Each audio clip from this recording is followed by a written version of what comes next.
But California Governor Gavin Newsom has struck a deal with state lawmakers, apparently pushing school districts to open classrooms to the youngest students by the end of March. Now, the new proposal offers $2 billion in grants to schools that open kindergarten through second grade by April 1st. This comes as a petition to recall Governor Newsom already has more than 1.8 million signatures of the 1.5 million needed by March 17th to trigger a mid-year election.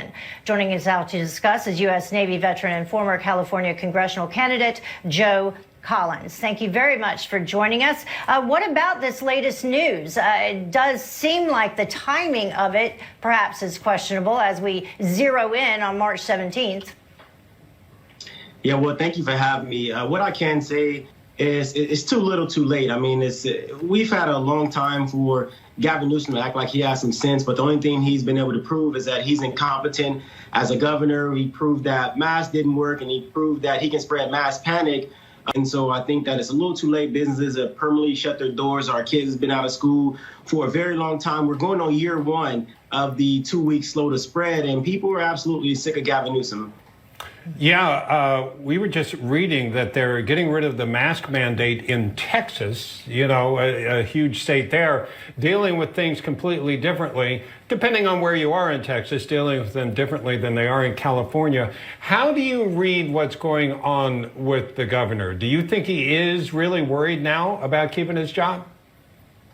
Yeah, he should be worried. I mean, we're approaching the 2 million mark on the signatures and everything, and we've getting support from Democrats, Republicans, Independents, and so he should be worried. Actually, he wrote me a letter here. I don't think he got the memo that I don't like him. You know, I'm helping push the recall efforts.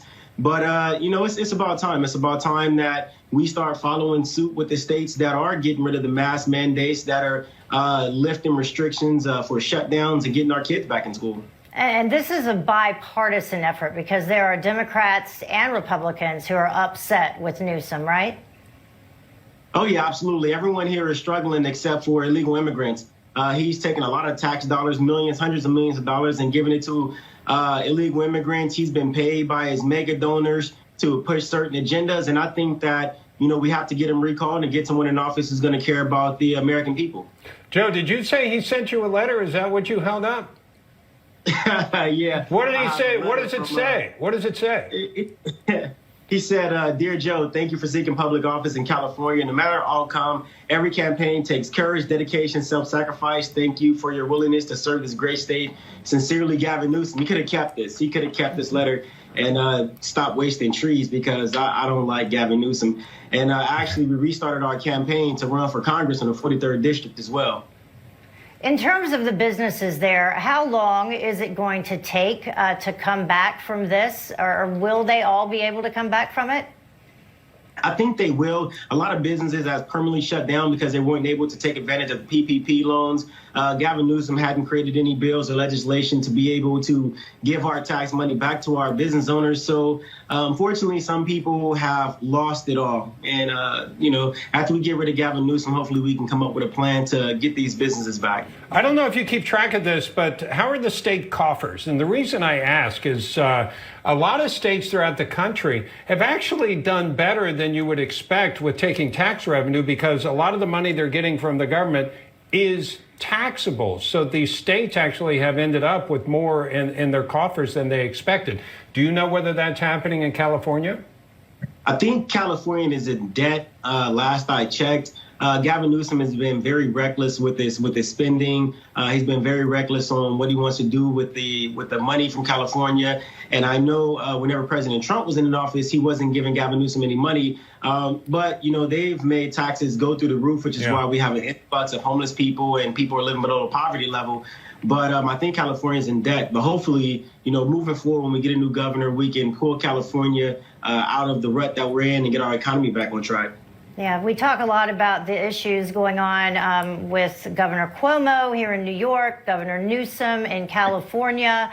What would be your message to all the folks that don't live in those states, and what should they take from the issues that those two states are having? I think that what I would say is we've been living with Democrats for a very long time, and we see the destruction that they've caused. they would never hold themselves accountable, so we have to hold them accountable for them. So I think this time around, we need to start voting for Republicans, vote for someone who have the best interests of the people. And I think we need to move from voting across party lines. Just because you are a Democrat doesn't mean Democrat policies best suit you. And Joe, if there is a recall election, the governor still would be in that election, as I understand it. So somebody still has to beat him. Who do you think can or should beat him? You know, I'm not sure at this point. I've seen a lot of great candidates coming out the woodwork, and so I'm just excited as the rest of the world to see who's going to be that guy to take on Gavin Newsom. All right. Joe Collins, thank you very much, sir. We appreciate you shedding light on what's going on in California in the recall election. Thank you so much. Thank you for having me. All right, coming up, what is the future?